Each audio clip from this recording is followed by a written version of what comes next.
For another episode of Smoke Session Podcast, we have the one, the only newcomer, Zach John King. How are you, sir? Doing great, man. Doing great. Honored to be here. Thanks for having me. Yeah, no problem, man. I've been listening to your music, and I'm loving what I'm hearing. I'm sad I missed your catering last week here in Nashville, so I'm kind of sad about that.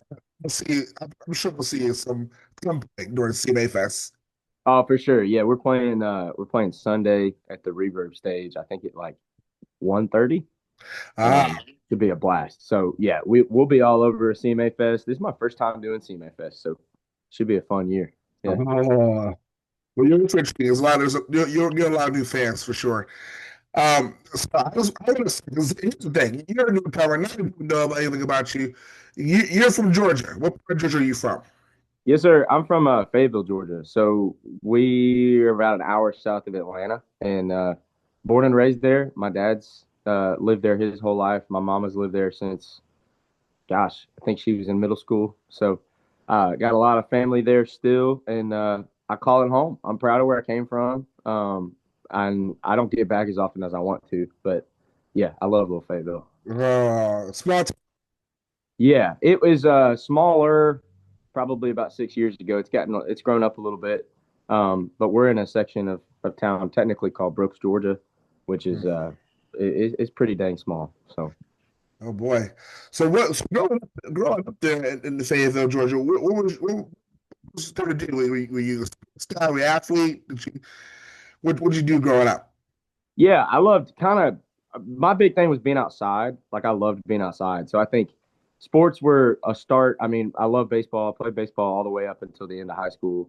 Um, I love track and field, love cross country, did those sports. And then anything outside, man, I was into like, the cliches, like I love to fish. I think if there's a way to get some stress relief right now, it'd be bass fishing. Like just to be on the water, bass fishing, I think is like there's nothing better. So yeah, I literally like grew up outside. My family loves camping, so we were big campers. Throughout my whole childhood. So I spent way more time. We had a rule at the house in the summertime that like you had to spend more time outside than inside. So I still am that way. I love Yeah, being outside. I mean that's kind of how I grew up. I mean, we basically were like, if you go outside, as long as you're back before the street lights are on, you know, Yeah, then you're fine. Just come for home. sure. Yeah, exactly, exactly. Yep. So, what were some of your musical influences? You did camping. How did music influence your life? Yeah, I grew up. My grandparents, love country music, and so there's like a deep tradition of old school country and traditional country from them. My grandma had a radio in her kitchen, and she would play. I think the first song I heard that I realized was like something I liked was "Crazy" by Patsy Cline, and I heard it in her kitchen when she was cooking dinner. So I get all my traditional country influences from them. That's all they listen to, and then from my dad, he loved anything um, different. So like Third Eye Blind and like all the alternative rock bands, like he turned me on to that. And then I sort of just mixed it. When I got to the point where I was making music, I sort of just took the traditional country and the country music foundation I grew up with and all this new indie alternative rock stuff that I love still and tried to kind of mix it in one big pot and we got something pretty cool. Yeah, I'm loving your sound. Like it's definitely different. It almost feels like it's a spin. I wouldn't say a spinoff, but like a separation or adaptation of Zach Bryan kind of Yeah. feel to it, which is really cool. It's just completely different than what anyone else is playing nowadays. Yeah, no, for sure. I appreciate that. I think that's the goal, man. It's like we try really hard to create something that you can't get somewhere else. I think Mhm. that's kind of our mission. It's still our mission. Like when we write songs, it's got to sound like me. It can't sound like anybody else. It's got to Right, sound like me. And we're still working on that. We're getting it, but each song we put out is closer and closer to that right. to that unique sound. So you're still in the process. Sounds like you're still in your process of still discovering your sound completely. Yeah, I think we've got it between you and me. The EP just came out. Yeah. That feels super close. but then we've got a couple more songs picked out that are already recorded that are locked. Like my producer and I heard them back, and we were like, "Oh, that's it!" Like it was like one of those things where we had to work really hard for it, but then once we found it, we were like, "Oh, that's the sound." So I think on this stuff after the EP, you'll be even more like able to identify, what our sound is for sure. Wow. Well, that's pretty. That's I mean, for a person being this young in this industry and trying to, and just starting off, it's great that you sort of found your sound and you're leaving, but you're leaving room to evolve. Absolutely. I think you got to, country's a beautiful genre because you sort of still stick to your roots, and that's Right. like the whole point of it and the magic of it. But then, like, there needs to be, in my opinion, there needs to be musical evolution with, you don't want to make the same sounding record 15 times. At least I Right. don't. And so, yeah, just trying to keep that, I don't know, keep the creative wheels spinning without losing, identity. But yeah, we found something really cool, and I think we're getting closer and closer each song to like exactly what I'm wanting. So, what was the moment that do you remember the moment you knew you wanted to be an artist? Man, I think we went to a concert. Me, my dad, and my sister went to a concert when I was in eighth grade in Athens, Georgia. We went to the Georgia Theater, Mhm. and I remember we saw a rock band, and I'd never been to a rock show ever. Um, and they played the first song, and I remember being up in the balcony, and it sounds cliche, but it's like it was the moment where I was like, "Oh my gosh, like this is what I have to do." Like it wasn't even like I wanted to; it was like I have to. I just have to do it, and that was eighth grade. And so, I mean, I learned it pretty early, and I remember thinking it was weird that like other kids in my class, when you ask them what do they want to do when they grow up or whatever, a lot of them didn't know. And I've known what I wanted to do since I was eighth grade. And so, yeah, it was pretty wild. Like it was just something where I couldn't, it just like ran through my blood. I don't know how else to explain it. Like I was like, this is what I have to do. Was that the moment you realized next thing you knew you got a guitar and you started to learn how to play guitar? Yeah, no, it was a perfect storm because I had learned guitar, when I was 8 years old. And, I learned it, I liked it, but it wasn't like, oh my gosh. But then I saw that show and I was like, yep, that's what I'm doing. And then it just all changed from there. Does anyone else in your family play music? They're all they're all musical. Like my Mhm. mom grew up playing piano. My dad can play a couple Beatles songs on the guitar. My sister can play piano, but like, yeah, nobody really took it and like ran with it like I did. I mean, everybody likes it. They love music. My family loves music, but Right, nobody really took it to like the professional level until right. me, and that feels pretty cool. It's like a proud, like, I don't know, a lineage that I get to start, and a lot of that is owed. The credit is owed to my family just being so supportive and so open to this crazy job. So there's no family jam band. Going on. No, there's no family jam band. That's that would have been fun, but there's no family jam band. But I have plenty of family and plenty of cousins that are musical enough to where they planted that seed in me to like, you know, to get into it. And I think it's I would encourage anybody to just learn an instrument. Right. Just learn an instrument for a year or two, and you'll never regret it. It's amazing. So, what's been the hardest thing that you had to overcome as a writer and as an artist, even as a person growing up? What's been your hardest struggle to overcome? Mm. I think when I was younger, it was the fact that like a lot of people's brains, when you're musically creative, only work well with music, and they don't work well with other stuff. And so for me, like I'm a terrible math student. I I'm really not a great student in general. I'm not great at school. I'm didn't get super high grades. My sister got all the smarts, and I kind of ran into this weird thing where like I was, underperforming in math and other subjects, but then like literature, kind of just came really naturally to me. Like writing stuff was like, oh, I can do that. And so early struggle was for sure just feeling like I wasn't good enough. And you're as in, if you're enjoying like anything creative like music or you know musicals or plays or whatever in high school, it's always like a kind of an odd thing because like not everybody loves that stuff Right. and not everybody understands it. And so I think just maybe feeling a little out of place and then always wondering if you're good enough because you're not making the grades and your teachers are doing parent teacher conferences because you're a terrible student. So I think that growing up was probably my biggest challenge. And then getting older and moving to like really do this thing in Nashville. I mean, it's an obvious one, but like you don't I moved here and I didn't know a single human being in this city. And I mean, you just had to grind. So you kind of have to suck it up and just go for it. And you can't be scared of failure. And you can't be scared of awkward moments and you can't be scared of being alone. And there's a lot of that early on. How long have you been in town? 3 years. Yeah. It was 3 years in February. Yeah. 3 years and you have a record deal already? Praise God. Yeah. Yeah. And Yep. you told us and you didn't know a soul. No, I knew one person in this town. And yeah, I moved and got a restaurant gig on Broadway because my thought was like I could work during the evenings and write during the day. So I would work at 12:30 Club on Broadway from 5 p.m. to 2 a.m. or 3 a.m.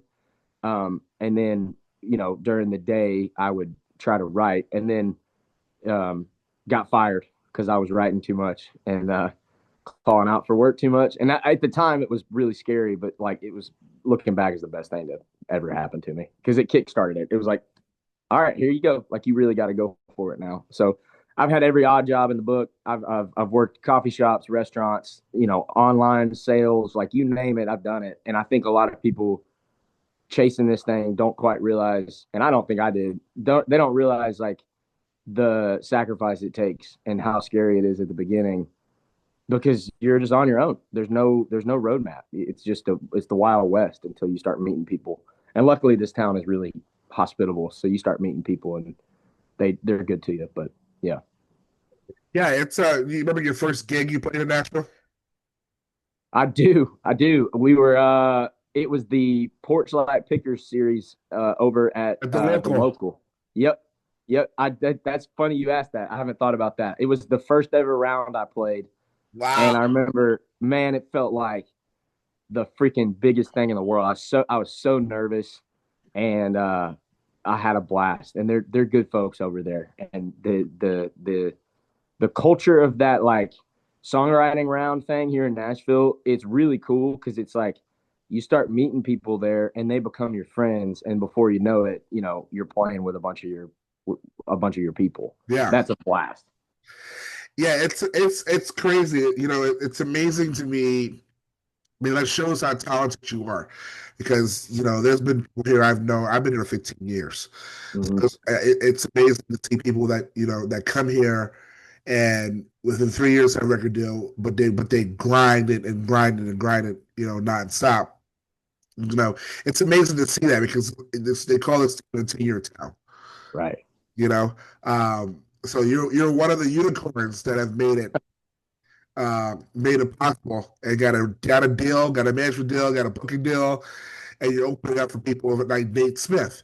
So it's Mhm. it's really cool to see it happen, and I'm looking forward to see what you can do later on. Um, but so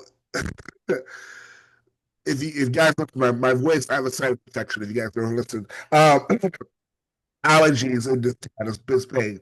So what's what's one thing you haven't done yet that you want to do in this industry? Oh man. I mean, the one thing I haven't done yet that I want to do is like,